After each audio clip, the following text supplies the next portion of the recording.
What's going on, everyone? Welcome to episode 120 of the Bros Talking Soccer podcast. My name is Dave Kniddle, here with my two brothers, Christian and Matt, to discuss stories from around the soccer world. Christian, say hello to everybody. Hello, everybody. There you go. Christian's bundled up. He's raring to go. He's making eye contact with the camera and just looking great. Matthew, hello. Hello, David. Hello. All right. Matt's...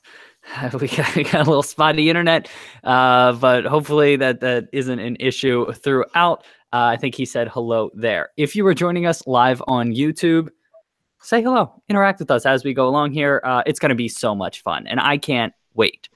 Guys, are we ready to jump into it? Yeah.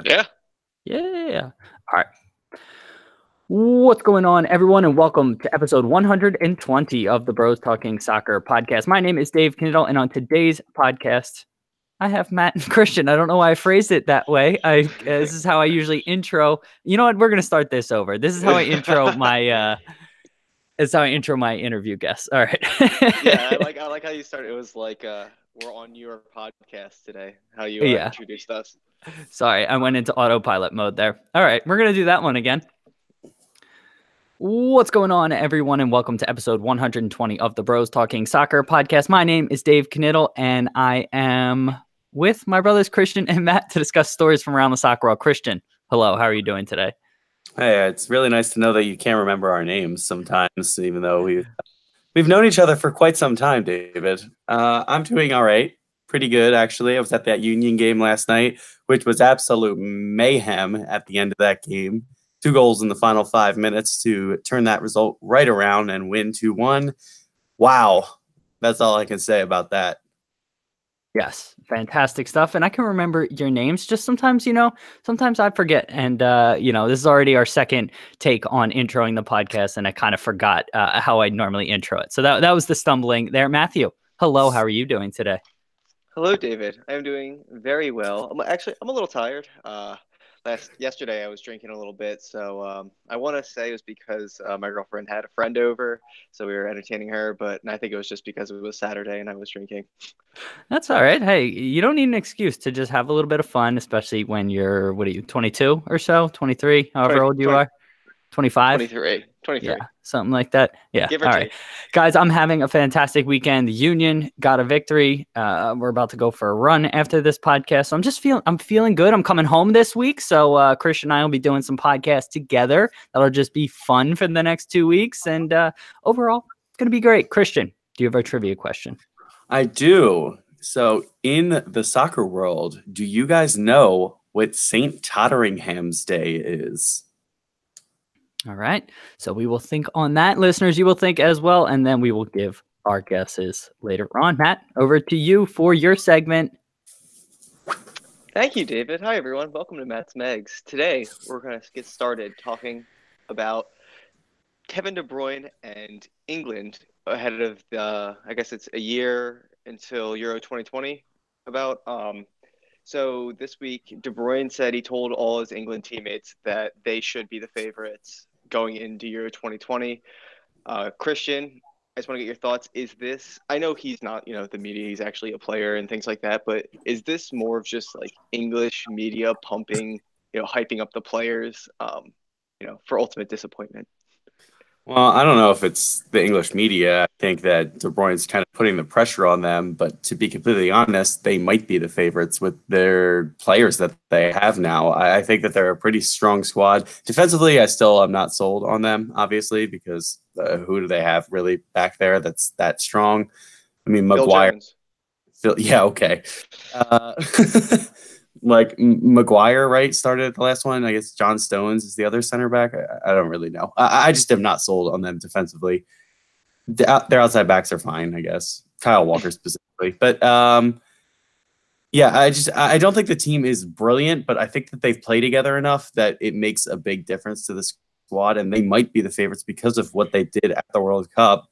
And they're going to be playing together more and more. I don't know if anyone from that team really isn't coming back. They were a really, really young team at the tournament. And if there is, it's only 1 or 2 people. Ashley Young, probably. Yeah, well, I mean, who cares about him? So they'll be better without him. So there's that.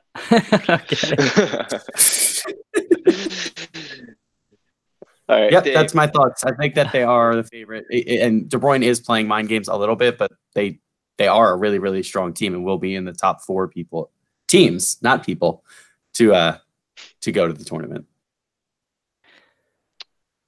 David. Are we just going to ignore France, the World Cup champions, who are basically 2 or 3 deep at every single position? So, no, England is not the favorites. I think they're one of probably the top 3 or 4 teams. But no, for me, France is clearing away the favorites for Euro 2020.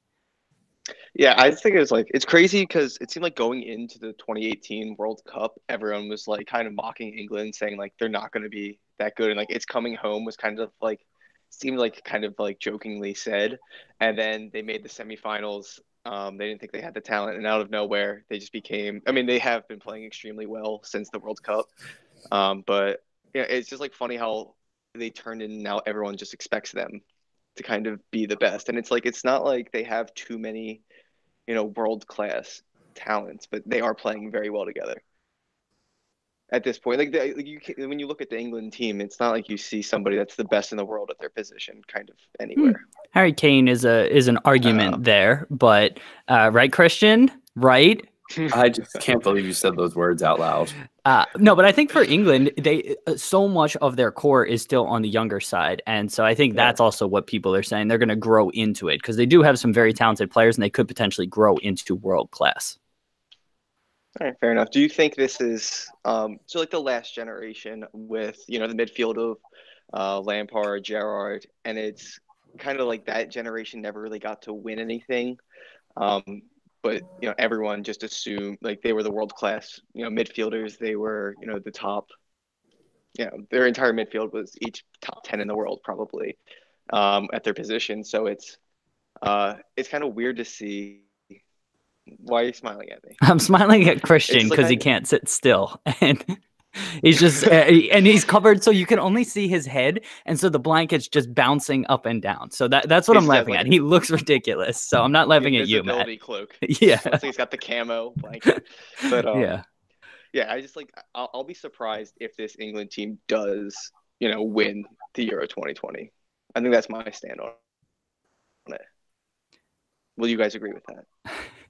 Or no? So in response to your comments about the former team that was obviously better technically and just the players that they had were absolute class, those players really didn't like each other because rivalries were so strong back then. And I think that really hindered their progress. If they lived in the environment they have now, probably that England team would have won multiple tournaments. But that's just not the way it was. There was a lot of feuds. Like people really did not like each other. And telling stories about like when they went to dinner, the teams like would completely segregate into the teams that they were on, and like people wouldn't talk to each other, which is just so bizarre to think about. You're still a team playing for your nation, but these days it seems like everyone gets along. You can see after they play each other in the league, like people are hugging and talking and like smiling, hanging out, and it's just a different environment now. And I still think that it's a big, big difference. And this team seems to actually enjoy each other's company.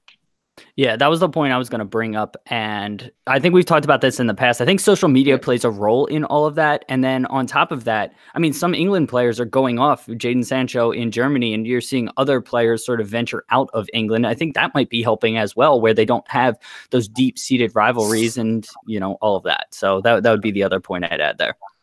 Okay, but so like a counterpoint to that, how do you think Spain was able to, dominate for those, 5 years where they were basically Real Madrid and Barcelona, where that's like maybe the biggest rivalry in the world, but they kind of got along. I don't think necessarily England playing for rivals is what hindered their success.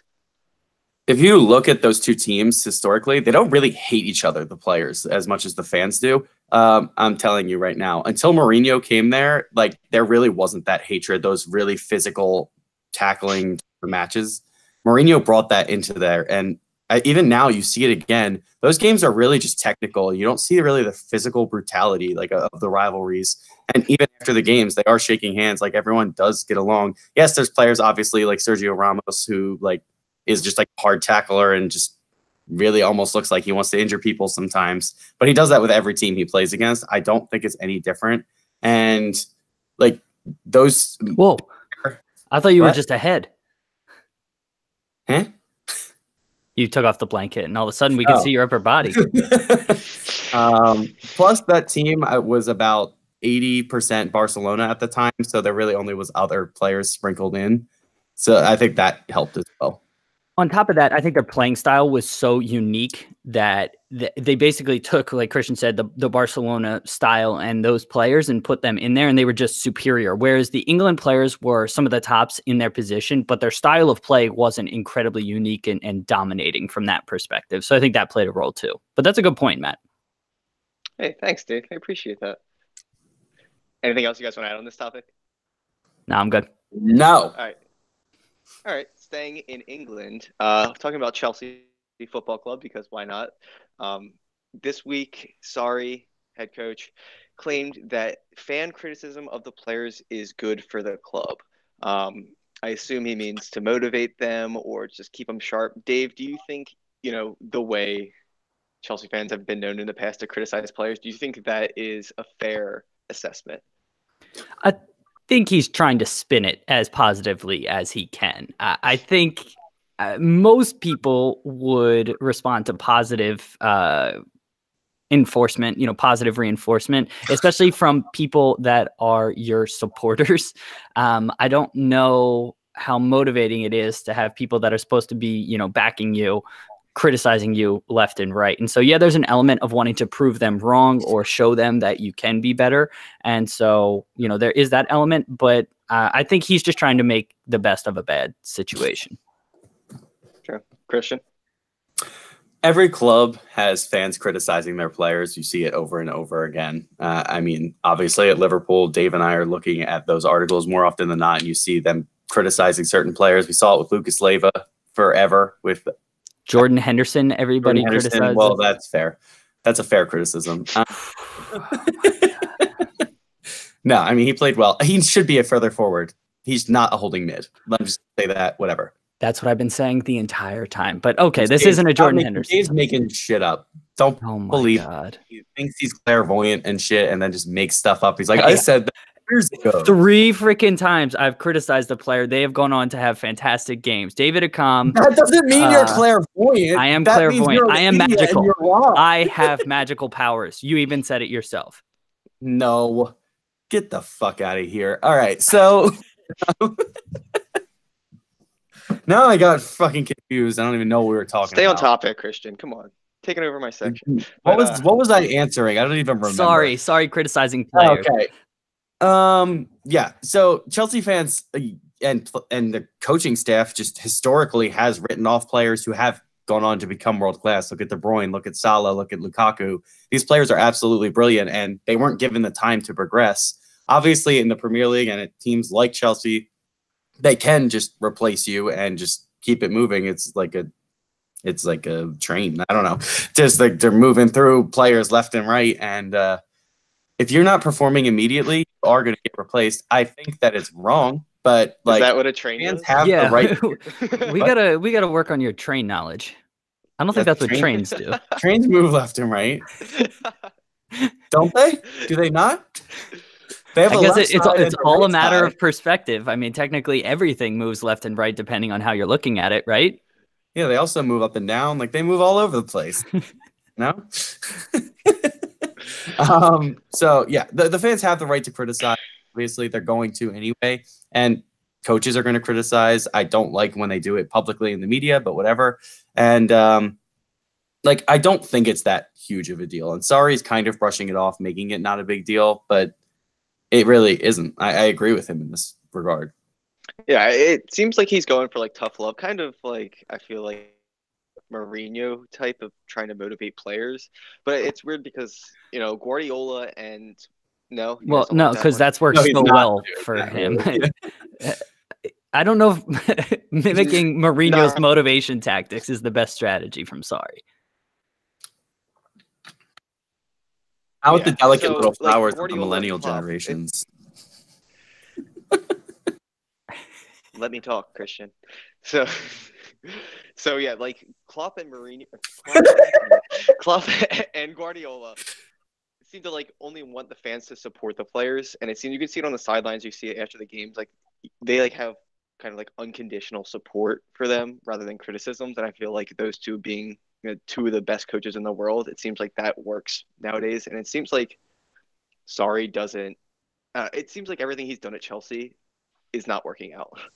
Yeah, it seems old school, like you were saying, Matt. And the fans have every right to criticize the players, Christian. I know you were saying they have the right to. And so, that's what they absolutely have that right. But sorry, at least what Matt said was that he was saying it was good for the fans to criticize the players. And I don't necessarily agree with that. We already touched on a lot of times this generation is more motivated by positive sort of influences and whatnot. And so the criticisms I don't think are helpful. I think he's just trying to spin it for his players and whatnot. What do you think? So because it's added pressure or what? I think so. I mean, again, I think these players, especially nowadays, are more motivated by people supporting them versus people criticizing them, because they'll shut off and they'll say, why am I even here? I can move to this team for X amount of money. Like, why is Eden Hazard going to put up with being criticized by Chelsea fans when he knows Real Madrid want him and so he can move there? It's stuff like that where I don't think it's good for the players. Yeah, I think I agree with you. Spot on there, Dave. Thanks, Matt. So like this week, or no, it was last week, I just like met someone at the bar. I was wearing my Man City jersey. We just start talking about soccer for a little bit, and he was like, "Oh yeah, I'm like trying to pick a team to support." I was thinking about supporting Chelsea, and like my immediate reaction was like, "Why the hell would you support Chelsea?" Then I was like, "You know what? Chelsea might be the best team to support if you don't really follow soccer, because something interesting is literally always happening there." I need to go. I need to get out of here. I'm done. Like, you'll always have a headline about Chelsea. No, that's an interesting perspective. I mean, yeah, they're always kind of in the news. They're always doing something wacky and wild. I don't know if I would like that from a team, but I can understand that perspective, Christian. All right, people that only listen to the podcast, you're only getting like about half of the content we're putting out, because we do some fun stuff on YouTube. So make sure to also check us out live. We said wacky and wild, so wacky waving inflatable arm flailing tube man. Or just I was doing the D, Reynolds. Either of them work. Learning some great moves from this guy. Anything else you guys want to add? No, I'm good. All right, that's gonna wrap up Matt's Megs. Listen to a little bit of music. We'll be right back. Oh, good stuff. Dave, write down Wacky and Wild. That's the podcast name. Yeah, Magical is another one. What do you not have hands, Christian? Is that a title of the episode? Why do I have to write it down? I'm busy. Okay, wacky waving inflatable. Oh, you're writing all of it. I just. Well, what do you want me to write down? Wacky and wild, and so I don't. Wacky, wavy, arm flailing. Right, I'm writing down I'm magical too. I thought that was funny earlier. What do you want? Wacky waving? Wacky waving. You said wacky and wild. Wacky wild. Got it. Okay. Okay. Jeez. You know what, Christian? I don't appreciate the attitude. Okay. You just don't listen to me. Just adding topics here while we're going, Christian. I wasn't prepared for this. What did I add? You added Champions League preview. Well, we'll see if we get to it. If not, no big deal. Is that this week? It's your section, Christian. It's Christian's Corner. You can do whatever you want to do. Thanks. Do you guys want to do the stadium scene plug? Yeah. Sure. Check out our friends at Stadium Scene. If you're going to any stadium in the US or Canada, they have all sports, not just soccer, and you can get information on what events are happening in the area, where to park, what to do around the stadium, what bars and restaurants to go to. Matt, what else can you do at Stadium Scene? They also partner with content creators like ourselves and offer you things like blogs, podcasts, YouTube videos, fun things like that. Again, it's not just soccer, it's all sports, US, Canada. And check them out, stadiumscene.tv. Yep. And if you have a podcast, make sure to join their partner portal. They do all kinds of awesome stuff for people with their own podcasts. Actually, if you have a website, in the sports world, make sure to check them out, join their partner portal, and be a part of an awesome community. So again, check it all out at stadiumscene.tv. All three of us just involved. Christian, what were you doing at the end there? Oh, that's how Matt was talking. You could just see his mouth. But I just wanted to. Oh, okay. All right. Cool. It's Steven. Inverse home improvement guy. See my Yes. Inverse Wilson from Home Wilson, that's the name. Yeah. Yeah. What, Matt?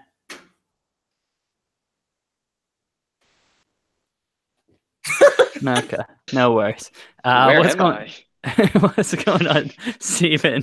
Just wanted to say hello. Thank you for joining us here live. You're getting some awesome stuff on this one. We're doing some fun things on the YouTube stream today, guys.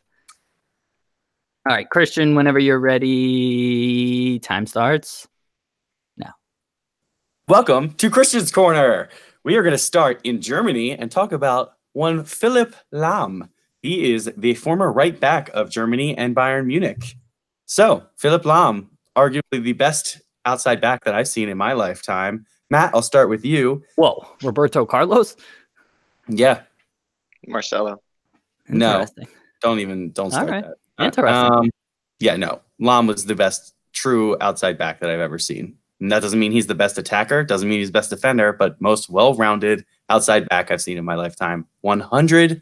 100%. He had 0 red cards in his career. That tells you everything you need to know about. He has no passion. Yeah, okay. So he is poised to become the president of German football or soccer, depending where you're at. So, Matt, what do you think about Philipp Lahm being hired in this role? I mean, I think it makes sense. I think Germany, from what I can tell, does a very good job of hiring like former players and people that know the game to the top positions at clubs or the national team and just like within their association. So it seems like most of them are like legends, for either Bayern or Germany. And I think it's going to work out. He knows everything about the game. So good appointment. Mm-hmm. Dave, what do you think about Philipp Lahm taking over this role? So I don't know if I'm quite as positive as Matt.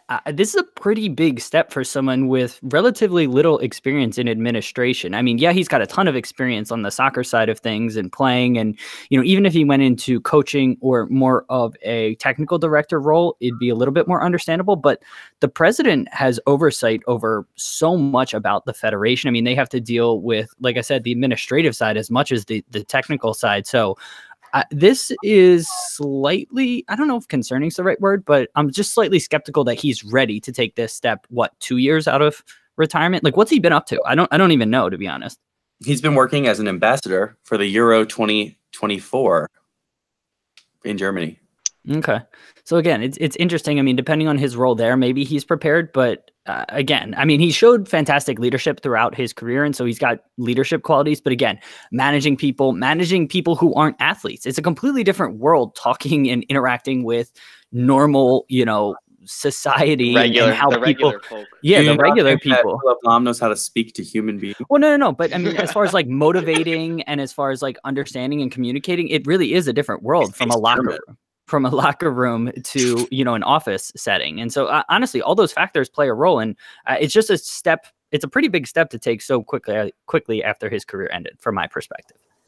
Okay. I mean, it seems like, to me personally, I think that he's a good appointment. He's somebody who's always been a calm head. And just because you're the president, obviously you're the figurehead and everyone's going to be looking towards you. But it doesn't mean all the ideas and everything are going to fall on him. He's going to have a team around him that are going to be making the decisions. And he just is going to have to work with appointing the right people to make sure the federation is running smoothly. And I believe in his ability to do that. You've seen him obviously as captain. And again, I understand you're saying it's a different world completely, but he's always been like a really, really great leader looking at him on the field. So it doesn't always translate, but I still believe in his ability to lead. If I remember correctly, he was a pretty quiet leader, right? Okay. So I don't know from a president perspective of a federation if quiet leadership is the right thing to do. Yeah, if he appoints the right team around him, and it's all about surrounding yourself with the right people and all of that, that plays a huge role. But again, I don't know if he's ready for that 2 years after retirement. All right. That's Has it really only been 2 years? I don't know. I keep saying that, but and I'm sticking to it. I'm pretty sure it has been. He's only 35 years old still, which is just shocking that he retired when he did.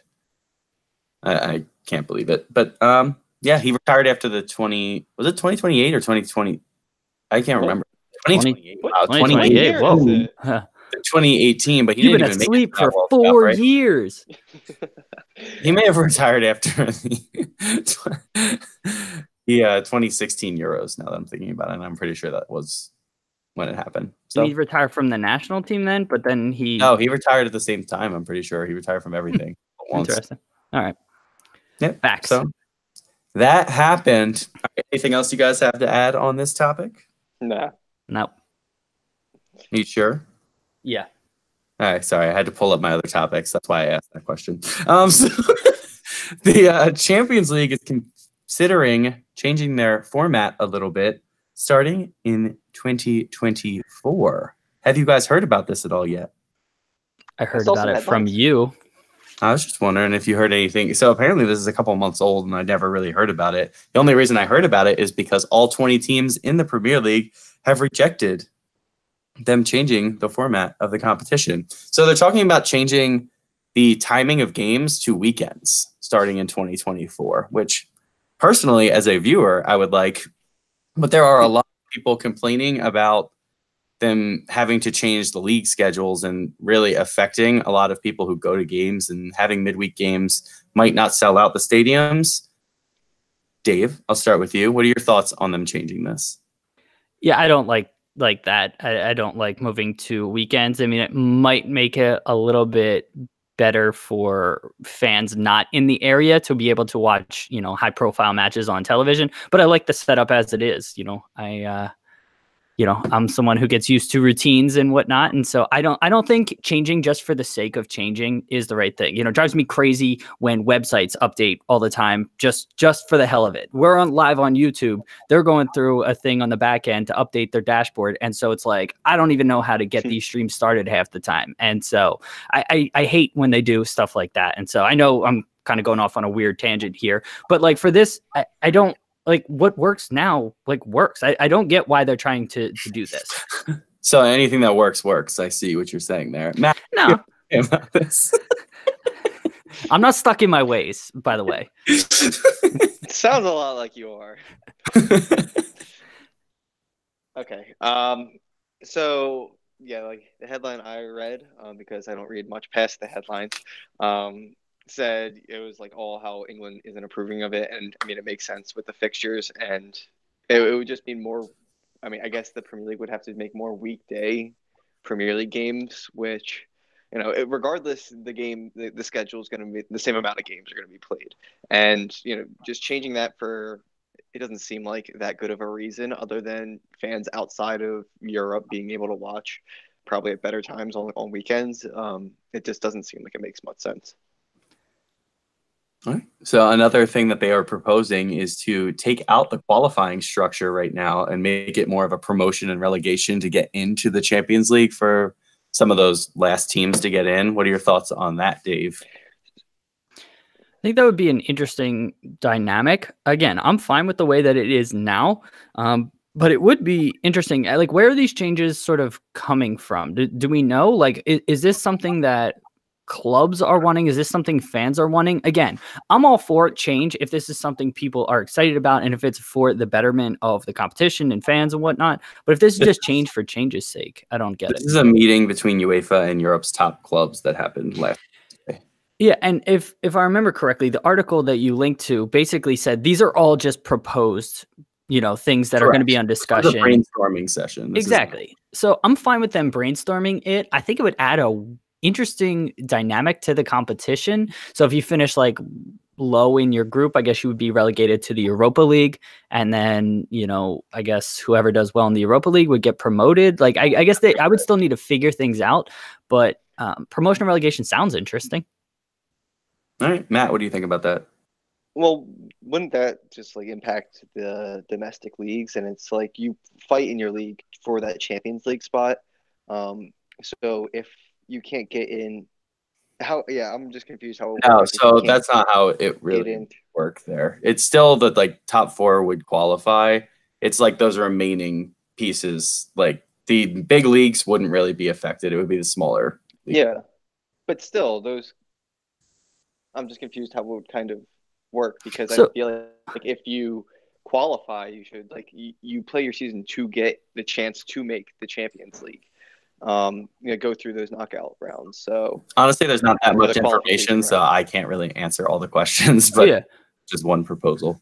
the way that I interpreted it was basically you would still fight to get into Europe, but you wouldn't fight to get into Champions League. So you would fight if you're not already in Champions League, you would fight to be able to get into the Europa League or whatever that third competition is coming in, and then you could work your way up to the Champions League over the course of multiple seasons. Again, I don't love it. I like the way that it exists right now. I think you do well the season before qualifies you for Champions League or Europa League, and that seems to be most fair. And so again, this doesn't seem to be a change for the betterment. Isn't it kind of how that's set up now with, isn't like the last like 5 or 6 years, however well your league has done in Champions League, that's what gets you that like extra spot, or like that's why some leagues have four teams, some leagues have three. Yeah, So the it's like kind of coefficient. already, yeah, the coefficient, yeah.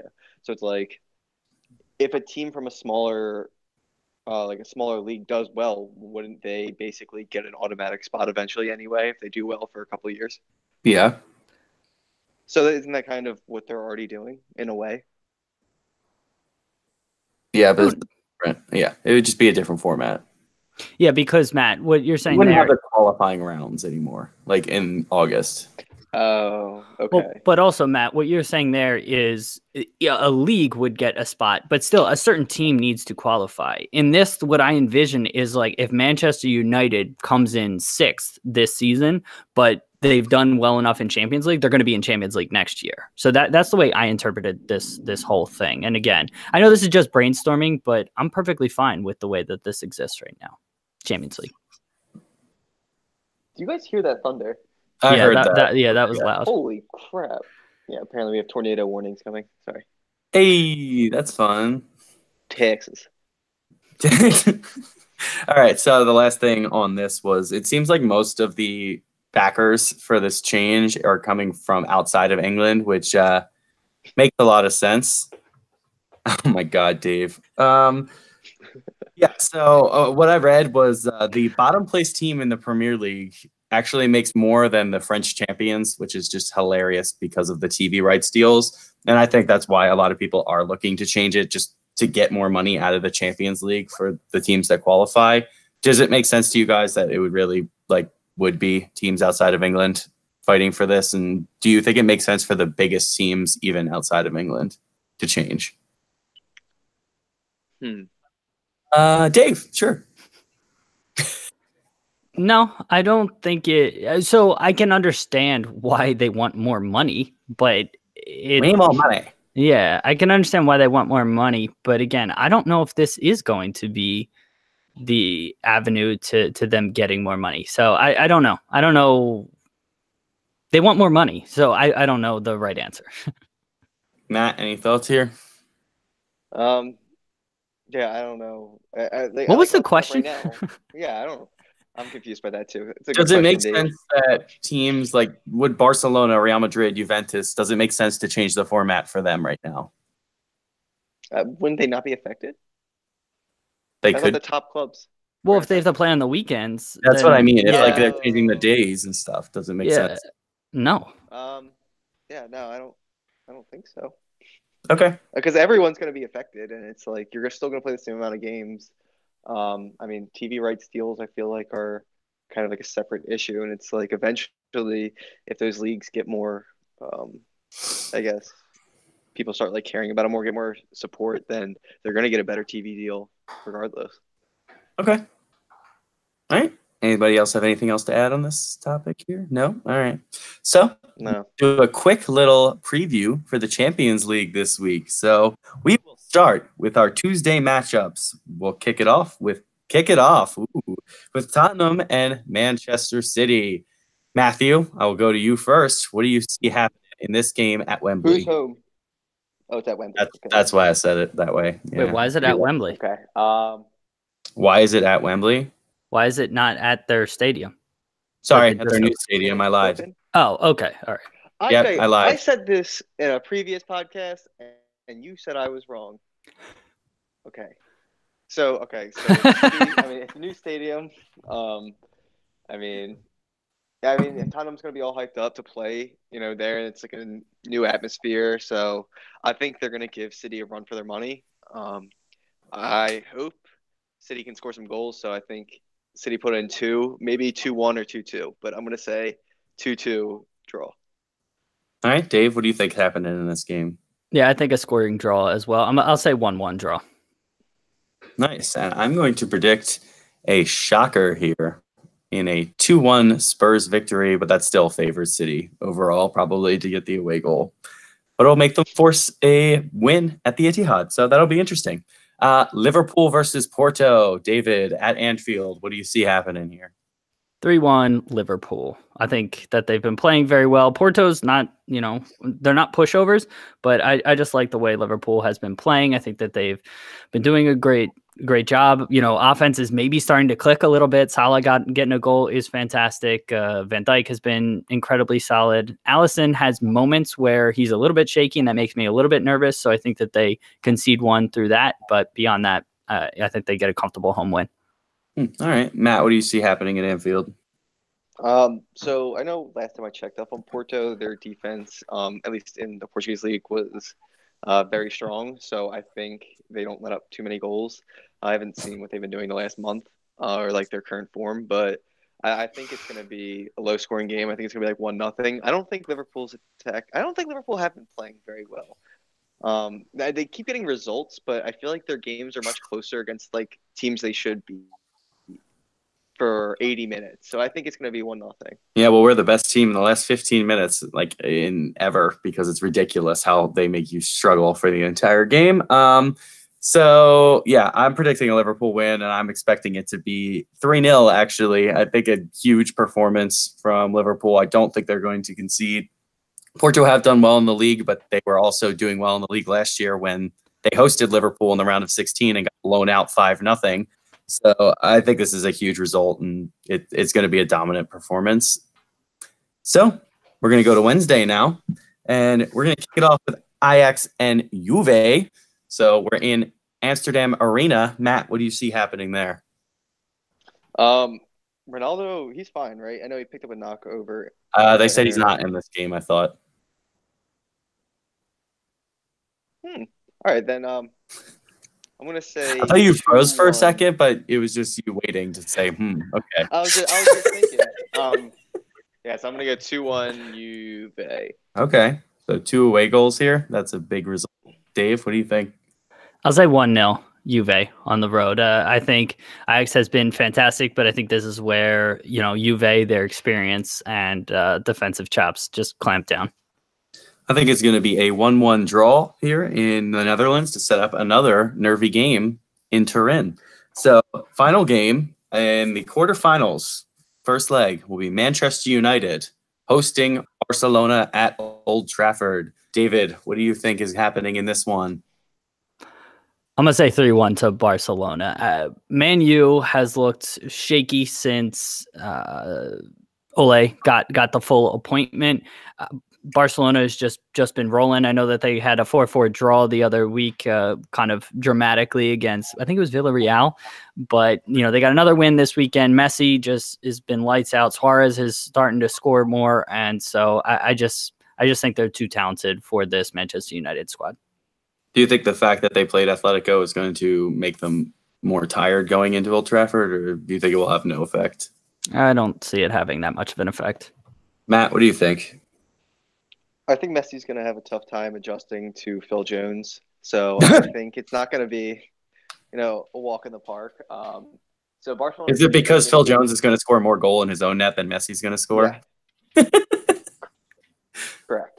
So I don't think it's going to be how like everyone's probably assuming it's gonna go because last round, like there's no way United should have freaking won, and they won, and they like it seems like they're just getting incredibly lucky, and in this competition of luck, I think they're gonna keep riding that wave and just keep it close as long as possible. So I think it's gonna be like 1-1. Wow. Okay. Yeah, I predict also 3-1, Dave. So good call there. I think Messi is going to be absolutely amazing. He's been dominating the English for quite some time now. And yeah, I see Messi with at least 2 goals in this game. And Suarez against United at Old Trafford, Coutinho as well, former Liverpool players. They're really going to be up for this game. And I just think they're going to overwhelm Man U, who just really aren't playing that well right now. All right. Anyone else have anything else they would like to add about the Champions League? I'm good. Nope.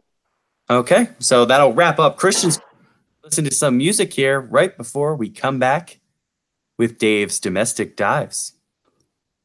Very good. You got the whole name in there. Oh my god. Great stuff. Bye. Yeah. All right. Let's keep this thing rolling along. Oh. I tweaked my back the other day, and that sometimes it hurts when sometimes it hurts when I breathe. I took too deep of a breath there. What's up, everybody? Maybe you tore your lungs. Nah, I wouldn't feel it in my back, right? What's up, everyone? Make sure to go check out. Fuck. Oh man. I don't know what the hell just happened there. All right. What's up, everybody? Make sure to go check out our partner, FNX.network. FNX.network is a website you want to check out for all different kinds of awesome content. They have sports content on there, as well as entertainment, video games, lifestyle, tech, and more. Podcasts, YouTube videos, blog posts, and more. All of that is available on FNX.network. Check them out. All right. All right, we got a lot going on in Dave's Domestic Dives, so I'm going to try to keep this Somebody rolling. call IXII. Yes, Steven, I did hurt myself. I hurt myself lifting the other day, but now it hurts when I breathe. Yeah, I don't know what the hell I just did. It hurts all when you breathe. Oh, that's mean. Hey, everybody. Welcome to Dave's Domestic Dive. Lot to get here. No dillying, no dallying. Let's get right to it. All right, Christian? Lot to get here. All right. God damn it. Did I fuck that up? All right, whatever. We're just leaving it in. All right. First up, we got Inter Miami versus Inter Milan in the battle of Inters in the courtroom. So Inter Milan apparently filed a trademark in the United States for using the term Inter in 2014. Now with Inter Miami coming into MLS next season, they're saying that the trademark should be invalid. Christian, what do you make of this? Does Inter have a rightful claim to that title, Inter Milan? Isn't there other teams that are Inter in the world? So I don't know why this is becoming such a big deal. There's been plenty of teams out there that like Real Salt Lake took their name from Real Madrid. Like that's pretty trademarked, I feel like, at this point, but I don't remember. Was there a legal battle there? No, but there's also like Real Sociedad, like in that same league. Oh, so true. I think there's less I of a... forgot they existed. They're a thing too. Yeah. Real Betis. But yeah, I don't think this is a big deal. It's a name, and it's not like they're going to be confused, and it's not going to cause any difference for the Italian team. So I don't think this is a big deal. Matthew? So I'm confused, like how it's trademarked. Because like Sporting KC, Sporting like means like Sporting Lisbon. Like, you have multiple clubs, or you're supposed to have multiple clubs, like not for one sport, right? That's why it's Sporting. Right? Yeah, I think they have a rugby club associated with them. So I've talked about this in the past. Okay. Yeah, so like Inter, that's what I'm saying. Like, is Inter mean something, or does it stand for something? International. I don't know. International? Yeah. Oh. It's Internacional is their full name. That is correct. Wait, how the hell how can you trademark that? Because like that wouldn't that be it's like literally a like word. somebody... How can you trademark it? Yeah. Yeah, but like, you can trademark words and phrases. No. Like, I have a trademark on fan futsal. That's not for a sport. Like it's strange because couldn't everyone be like FC? Whoever started that, couldn't somebody trademark that? No, because so this is Inter Milan's claim is that people associate the term Inter with their club. So it's a little bit different than just an FC or a Sporting or something like that. That's their claim. MLS's claim is that there are other teams around the world known as Inter, so they shouldn't have a claim to this. Okay. So I stand with the MLS. I think I do as well. So it'll be interesting. It'll be interesting to see how all of this plays out. But we'll be sticking in MLS, unless you guys have anything else to add on the Inter versus Inter debate. I think they're just bitter because David Beckham played for AC and they don't want him to steal anything from them. Okay. Yep. Definitely playing a role. Matt, anything else incredibly insightful like that to add? No, I don't want to get yelled at by you. Next up, we got other MLS potential rebrands or issues going on. Chicago Fire report came out that they are looking to get out of their lease in Bridgeview, so down in the southern suburbs outside of Chicago, move into the city, back into Soldier Field, and possibly rebrand as Chicago City Football Club. Matthew, what do you make of Chicago the Chicago Fire moving out of the suburbs and into a football stadium in the city? Do you think that would be good? Let's start there. So I don't know how many fans they get per match, but they I still have think moving this season they have the lowest home attendance in MLS right now. Okay, so I mean, if you close maybe like the top levels, I think it could work. There's no doubt they're going to sell the top levels of Soldier Field, and I think just moving into the city, like we've said in other podcasts, is just going to draw more attention because I assume there's public transportation and just easier access to get into the city rather than going to the suburbs. So I think it's going to draw a little bit more, more of a crowd, but I think eventually you're going to need your own stadium. What about the atmosphere in an NFL stadium versus a soccer-specific stadium? Is that a concern for you? I mean, Atlanta plays in a football stadium, and they have it all depends on the fans. So if so does Seattle. Yeah, that's true. Yeah, both those stadiums were designed with soccer in mind, though. They will eventually need their own stadium, but I think it's going. It depends just with the fans. If they are devoted, the atmosphere will be good. All right. Interesting perspective. Christian, your thoughts on Chicago moving into Soldier Field? Let's start there. I'm fine with them moving into Soldier Field if it means they're closer to the city. I think it's a good deal to get soccer teams to actually be a part of the city and just to feel the environment. And I think it will definitely generate more people coming to the games. People will go just because it's closer. And it feels like it is part of the same culture. And I think that's something that they've been missing. They will probably not be the lowest attendance because Chicago is a huge populated area. Either of them works. All right. So, I think this makes sense. I think they should build another stadium, but for now, Soldier Field is the right call. Matthew, something to say? Do I need to have a rebuttal? No, you had your hand up. Yeah. Oh no, I found a hair on my bed. So okay, you were just showing it to us. Thank you for that. Matt? What do you think about Chicago Fire potentially changing their name to Chicago City Football Club? I think that Man City has that trademarked, and they shouldn't. No, I'm kidding. It's just copying. It's the same thing with Inter versus Inter. Like, I mean, brand whatever you want. Like, I don't know. It makes sense, I guess. I know it's stupid. The Chicago Fire have been around since the MLS started, actually, haven't they? 98, but close enough. Close enough. So I think that history means something. I mean, I think that's stupid to rebrand. All right, Christian, what do you think about the Chicago Fire rebranding? I don't mind them rebranding. I don't really love this name, but it is what it is. I think that they could come up with something better. I don't really love Chicago Fire either, so I think it is time for a change. Chicago City, obviously, it says what it is. If they move to the city again, then yeah, go ahead, use it. But if they kept our same location, I would not like that. I actually kind of like it because, as I said it in my head, CCFC is fun to say. That is fun to say. It's like franchise. Fun to say. What the hell was I going to say? Oh, I don't love Chicago. I like that the Fire has a distinct name right now. I think part of it, television show started called Chicago Fire, and that has sort of taken a lot of their brand image sort of away. And most people associate Chicago Fire with that TV show over the club. I don't love. They also think about the historical event that happened. Well, yeah, and that's the other thing. Like the earthquakes out here and the fire. Like I've never understood the naming after tragedy, just bad things. Yeah, no, it's never made sense to me.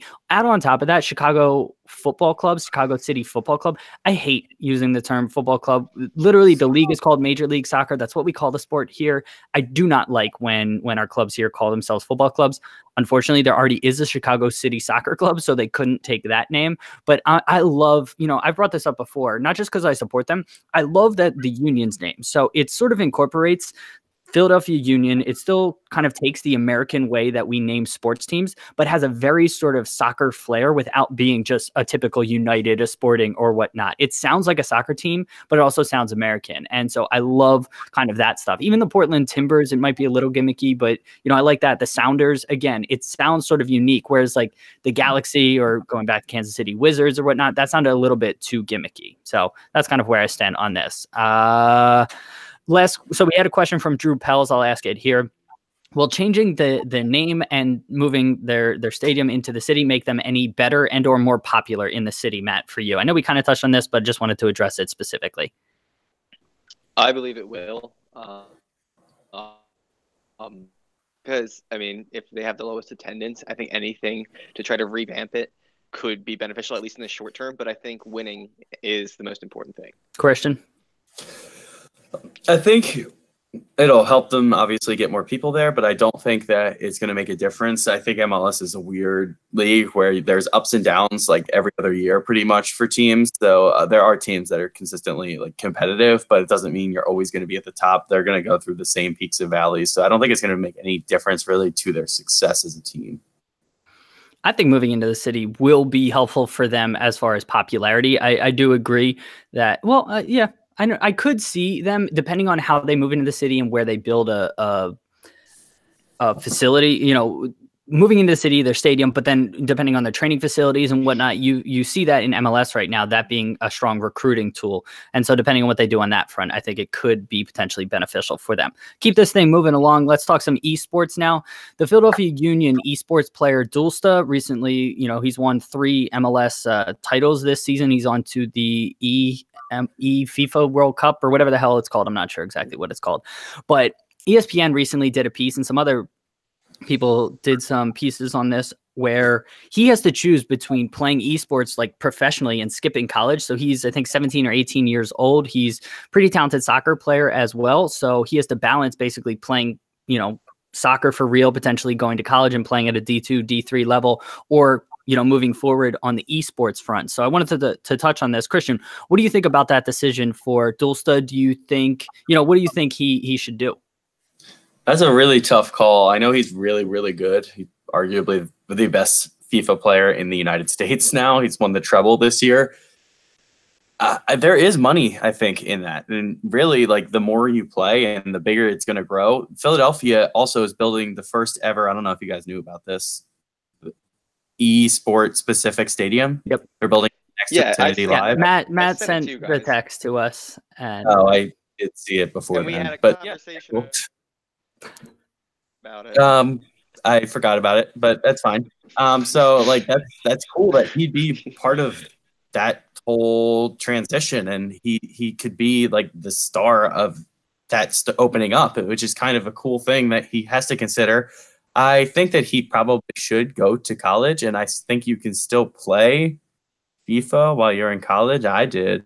I don't know about him, but well, you weren't like the top player in the country. David, don't start. In 2011, I was dominant. Don't even. Matthew, you have something to say.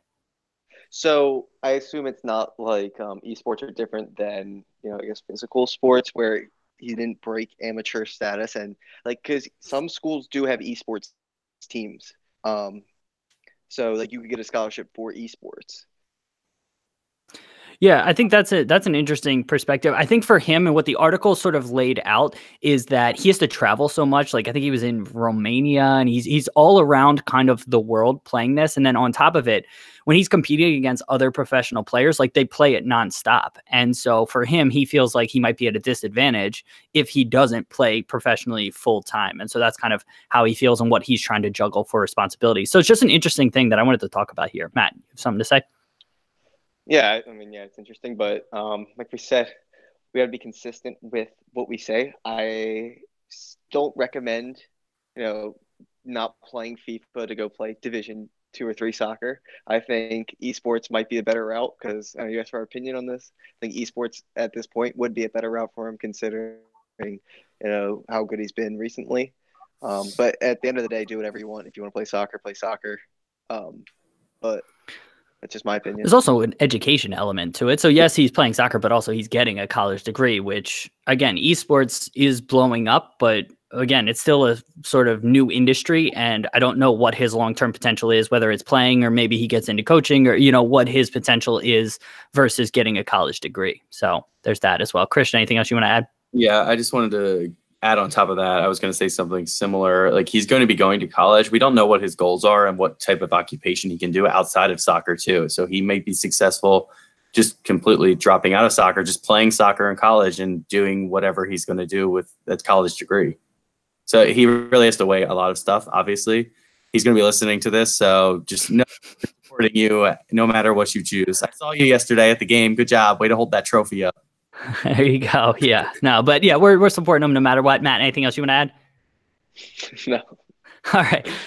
Let's switch over to the women's side of the game. Luna Bar, which I believe is owned, I can't remember its parent company off the top of my head, but they are paying the difference in bonus pay from what the women's national team players get versus what the men's national team players get. So I could have the numbers slightly off. I want to say the men's bonus is basically $50,000 or so, and the women's bonus is roughly around $30,000. So Luna Bar has stepped up and said they're going to pay the difference. It ultimately amounts to, I think, $700,000 to $800,000 in total.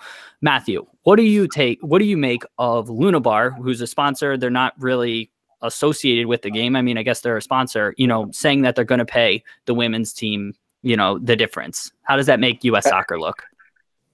I don't think it's a bad reflection on U.S. soccer because from what my understanding was, what we talked about the other week, was the contract they signed a couple years ago. And I guess that contract's still into effect. So it's a good way of getting around until I guess that contract expires and they get to renegotiate the next one, which I think will be more equal considering the way the media is reporting it and how things are going with soccer. But I think it's a good, middle step towards that. And it's great for the company. I'm sure they're going to get great press about this. And it's going to be, I think it's a pretty fair, solution. Christian, what do you think? How does this reflect on U.S. soccer?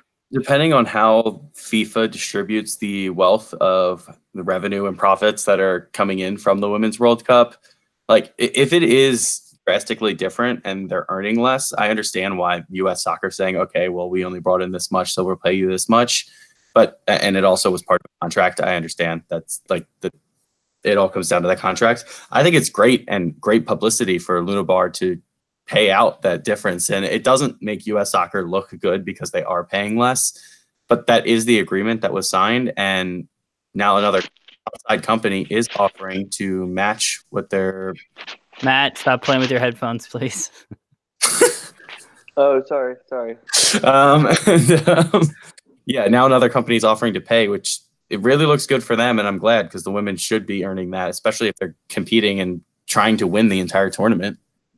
This is so smart from Luna Bar. I think this does reflect poorly on U.S. soccer. I get that it was agreed, but especially with everything sort of coming out, I think U.S. soccer, we talked about anything that they could sort of control as far as like bonus payments. I mean, this is so straightforward that like the U.S. women playing a World Cup, the men playing a World Cup, like they should just be paid the same as far as bonuses are concerned. I know that they have other sort of nuances in their pay from a salary perspective, benefits and all of that. But for the World Cup, which is something so just equitably, comparable, I think that they should be paid the same. And so this doesn't work. There's one less round, right? In the women's, they go right to the quarterfinals. I think so, but it still doesn't change the fact that at the end of the day, it is still a World Cup. So that's kind of where I fall on it. So it doesn't look good for U.S. Soccer. Absolutely incredible marketing from Luna Bar. So this is so smart from that. Matt, anything else to add on that topic? Nope. Christian? Nope. Last one, I just wanted to quickly shout out ESPN Plus has struck a deal with US Open Cup to finally carry US Soccer Open Cup matches on the network. Now, so let's stop there. Christian, what do you think about this deal? Yeah. Okay. Wow. I'm so happy right now. This is the most ridiculous thing that you had to watch on YouTube to stream these matches. It was absolutely unacceptable from the just U.S. soccer to not show these games. It's ridiculous. ESPN Plus is obviously going to cover it more extensively, which is awesome to see because it's one of the oldest competitions in the world. It's the oldest in U.S. and it is exciting, especially for the Union, who are competitive in it almost every year now. I'm excited, and most people should be. I think it's almost been written off as a competition because people aren't able to watch it. This is going to let it grow in popularity and make it more of a tournament people want to go see and watch. Matt, what do you think about the U.S. Open Cup being on ESPN Plus? I think it's awesome. As we started saying this, I got a notification from ESPN Plus that Watford and they pick up. Yeah. Plus on straight for U.S. Soccer. I don't know what rounds would they be beginning in? Like, would they be televising Christian's early round U.S. Open Cup qualification? Or so yeah, so we lost a little bit, and I heard "Yaf is how that started. Yeah, but no, Watford and Wolves, I think is what Matt touched on, and yeah, and then on top of that, he asked the question, and that was actually what I was going to get to next, Matt. So this starts officially with round 1 of the competition. MLS clubs come in, I think, officially in round 3, but all of the qualifying matches are not included in the ESPN Plus deal. Now, a part of that is ESPN Plus, or the competition, has forbidden clubs from streaming it themselves in non-qualifying matches, which doesn't make sense to me. Like, obviously it's fantastic that ESPN Plus is going to be carrying and sort of giving this competition, its rightful sort of coverage, because it is an awesome competition. So I'm incredibly excited about the professionalism that should come from that. But I'm also a little bit kind of annoyed that they're not letting, lower division clubs and clubs, before the competition officially starts, stream their matches. So Christian, what do you think about that? Were you listening, or were you preparing for your trivia question? Honestly, I was looking up to make sure you used the right word, and so I Googled it because I was checking your information. But okay, it's okay. So you said it covers starting in the 3rd round. Is that really what we're talking about here? No. Okay, well, that's the last thing I heard. So cool. Matthew, can you please? So the lower clubs, the smaller clubs, not being allowed to stream their matches. I think it is a little frustrating, but I don't think it's that big of a deal. I mean, ESPN Plus is like $5 a month, and you get crazy amount of live sports. Just pay the $5, people. No. So this isn't that. The ESPN Plus wouldn't be covering that at all. So the issue is it's not covered at all. You can't watch it unless you go to the match. I don't like that. Don't give ESPN Plus your money, people. Okay. We're boycotting. All right. Christian, do you understand what's happening? No, not at all whatsoever. All right. All right, we'll recap real quick. ESPN Plus has a deal to cover U.S. Open Cup matches once the competition officially starts. So in round 1, I think USL and NPSL clubs are involved. Round 2, USL Championship clubs come in, and then I think round 3, MLS clubs come in. I think that's how it works. It might be different now, but ESPN Plus starts their coverage in round 1. Now, before round 1, I think Westchester United just qualified for the competition. We're also in it at the start. Yeah. Well, yeah, so you're in it, but like ESPN Plus now forbids, or I don't know if it's ESPN Plus or US Soccer, but they forbid clubs from having their own streams, whether it's on YouTube, Periscope, or whatnot, for matches that ESPN Plus isn't going to cover anyways. So what do you think about that being forbidden? Oh, boy. I don't like that. Because I don't either. If we could get a camera crew to our stadium, we should be able to show the matches, No, obviously, I don't like it at all. I think that all the games, if possible, can be streamed, should be allowed to be streamed. Like on any platform. If ESPN's choosing not to cover it and they can stream it on another platform, they should be able to. I think that's ridiculous. Yeah, it doesn't make sense to me either. Matt, anything else to add on this topic or any others? Nah. Okay. Christian, what about you? No. Nope. All right. Christian, can you recap our trivia question? Do you guys know what St. Totteringham's Day is in terms of soccer? Matt, I'll start with you because Dave looks Not like a clue. Not a clue. Okay. David, go ahead. It's the day when Arsenal officially finishes above Tottenham in the league table. That is correct. That is what it means. Very good, David. Hopefully the rest of you guys listening did know what it is. Dave, take it away here. Thanks, Christian. Thank you, listeners, for being here. If you liked what you heard here, please consider leaving us a review on whatever podcasting platform you listen to us on. iTunes reviews help the most. It only takes a couple seconds. Super easy to do. So if you liked what you heard, please consider doing that. We would greatly, greatly appreciate it. Christian, can you tell people about our Slack channel?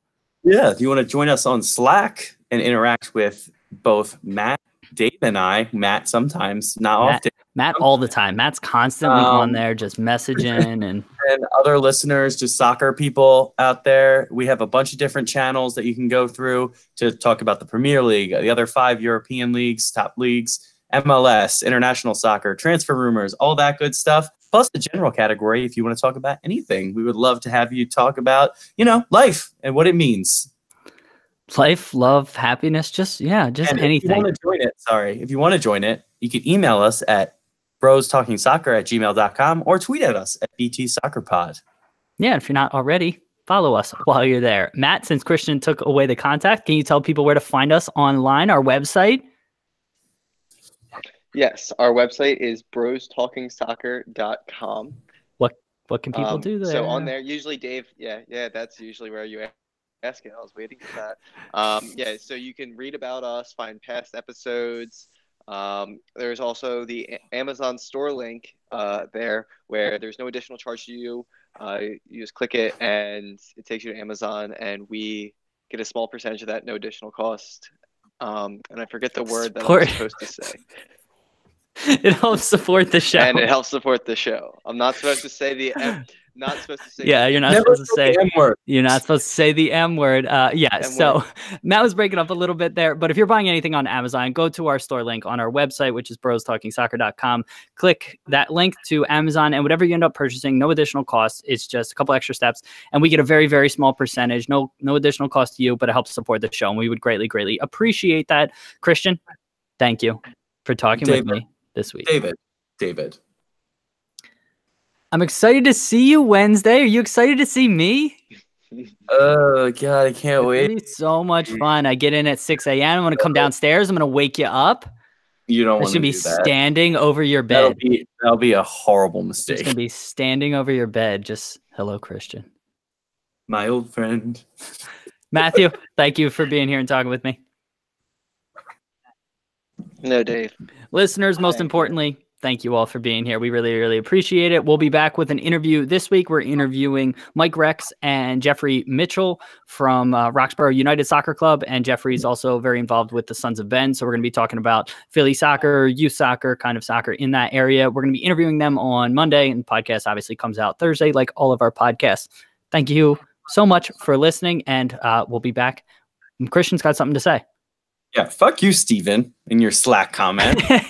All right, that didn't have to be in the podcast. So, listeners, thank you for being here. And Steven, thank you for joining us live on YouTube, and we'll talk to everybody soon. See ya. Yeah, Steven, thank you for being here. Ignore Christian. And I loved your suggestion. Chicago should be called Chicago and Bridgeport Albion, like Brighton and Hove Albion. That is a fantastic suggestion. But yeah, that guys, thanks. We appreciate it. And we'll talk to everybody soon. See you. Kristen. They say hello. She says she doesn't like you guys. I know.